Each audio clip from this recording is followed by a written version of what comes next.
আপনার আধার কার্ডটিতে document update প্রয়োজন রয়েছে কিনা হাতে থাকা স্মার্টফোনটি দিয়ে 1 মিনিটেরও কম সময় আপনি সেটা জেনে নিতে পারবেন।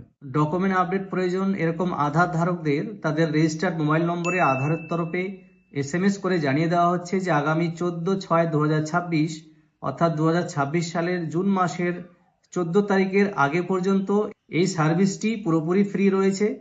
তার পরবর্তী সময়ে হয়তো আধার থেকে নির্দিষ্ট কোনো একটা ফি বা চার্জ দিয়ে সেই কাজটি আপনাদের করতে হতে পারে।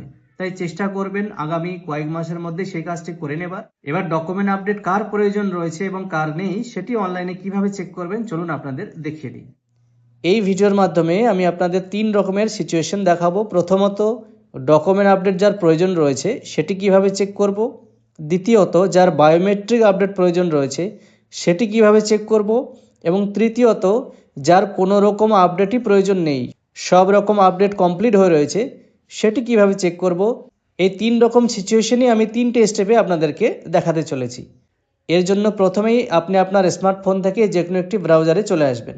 আমি এখানে ক্রোম ব্রাউজার ওপেন করে নিয়েছি।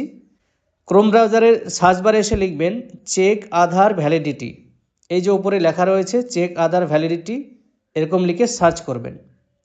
সার্চ রেজাল্টের প্রথম যে লিঙ্কটি চেক আধার ভ্যালিডিটি মাই আধার UIDAI, যার অফিসিয়াল ওয়েবসাইট লিঙ্ক myAadhar.uidai.gov.in, এই লিঙ্কে ক্লিক করবেন। ক্লিক করলে প্রথমে আপনাকে আধার নম্বর লেখার জায়গা দিবে, নিচে ক্যাপচা ফিল করতে হবে। এখানে আমি একটা আধার নম্বর ইনপুট করে নিচ্ছি।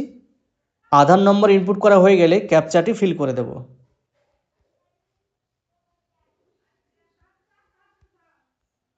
ক্যাপচা ফিল হয়ে গেলে প্রসিডে ক্লিক করব। দেখুন এখানে নিচের দিকে একটি লেখা রয়েছে this Aadhaar number requires document ব্রেকেটে প্রুফ অফ আইডেন্টিটি, যেটাকে শর্টকাটে POI বলা হয়, অ্যান্ড প্রুফ অফ অ্যাড্রেস, যেটাকে শর্টকাটে POA বলা হচ্ছে। আপডেট অর্থাৎ এই যে ব্যক্তি, এনার যে আধার কার্ড রয়েছে, এনার আধার কার্ডের জন্য ডকুমেন্ট আপডেট প্রয়োজন রয়েছে। তার জন্য 2 রকমের ডকুমেন্ট প্রয়োজন হবে, একটা POI প্রুফ অফ আইডেন্টিটির জন্য আর একটা POA প্রুফ অফ অ্যাড্রেসের জন্য। ঠিক নিচে এই লেখাটি শো করে, তাহলে আপনি বুঝে যাবেন যে আপনার আধার কার্ডের জন্য ডকুমেন্ট আপডেট প্রয়োজন রয়েছে। সেমভাবে আমরা চেক আধার ভ্যালিডিটিতে চলে এসেছি। এখানে আধার নম্বর ইনপুট করব। আধার নম্বর ইনপুট করা হয়ে গেলে ক্যাপচাটি ফিল করব।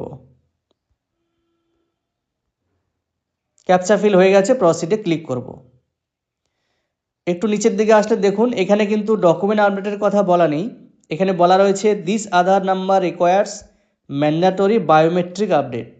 যে আধার নম্বরটা আমি এখানে ইনপুট করেছি সেই আধার নম্বর ধারকের বায়োমেট্রিক আপডেট প্রয়োজন। তাহলে নিশ্চয়ই আপনারা বুঝতে পারছেন, চেক আধার ভ্যালিডিটিতে এসে নিজের আধার নম্বরটি ইনপুট করলেই আপনারা চেক করে দেখে নিতে পারেন যে আপনার আধারের জন্য ডকুমেন্ট আপডেট প্রয়োজন না বায়োমেট্রিক আপডেট প্রয়োজন। তাহলে এই 2 রকম সিচুয়েশানে আপনাদের দেখিয়ে দিলাম। এবার ডকুমেন্ট আপডেট বা বায়োমেট্রিক আপডেট যদি প্রয়োজন না হয় তাহলে কিভাবে বুঝবেন যে আপনার এই দুটো আপডেট প্রয়োজন নেই, সেটিও আপনাদের করে দেখাচ্ছি। ঠিক আগের মতনই আবার আধার নম্বরের জায়গায় একটা আধার নম্বর ইনপুট করছি। ক্যাপচা ইনপুট করা হয়ে গেলে প্রসিডে ক্লিক করব। এখানে নিশ্চয়ই আপনারা দেখে বুঝতে পারছেন যে নিচের দিকে কোনো মেসেজ বা লেখা কিন্তু নেই যে আপনার বায়োমেট্রিক আপডেট প্রয়োজন বা আপনার ডকুমেন্ট আপডেট প্রয়োজন। তাহলে এটা দেখে আমরা নিশ্চয়ই বুঝতে পারছি এই আধার কার্ড যার রয়েছে তার বায়োমেট্রিক বা ডকুমেন্ট আপডেট দুটোই করানো রয়েছে, তাই একটিরও প্রয়োজন নেই। তার নিচের দিকে কোনো আলাদা করে মেসেজ এখানে শো করছে না। তাহলে আশা করি আপনাদের বোঝাতে পেরেছি কার বায়োমেট্রিক আপডেট প্রয়োজন, কার ডকুমেন্ট আপডেট প্রয়োজন এবং কার কিছুই প্রয়োজন নেই, সেগুলো সবটাই আপনারা একই অপশন থেকে দেখে বুঝতে পারবেন। ভিডিওটি যদি গুরুত্বপূর্ণ মনে হয় এবং আপনাদের কোনো কাজে এসে থাকে তাহলে অবশ্যই ভিডিওটিকে লাইক করে বন্ধু আত্মীয় পরিজনদের সঙ্গে প্রচুর পরিমাণে শেয়ার করুন। সেই সঙ্গে আমার প্রোফাইলটিকে ফলো দিয়ে রাখুন যাতে ভবিষ্যতে এরকমের অসাধারণ আপডেট আপনাদেরকে দিতে পারি।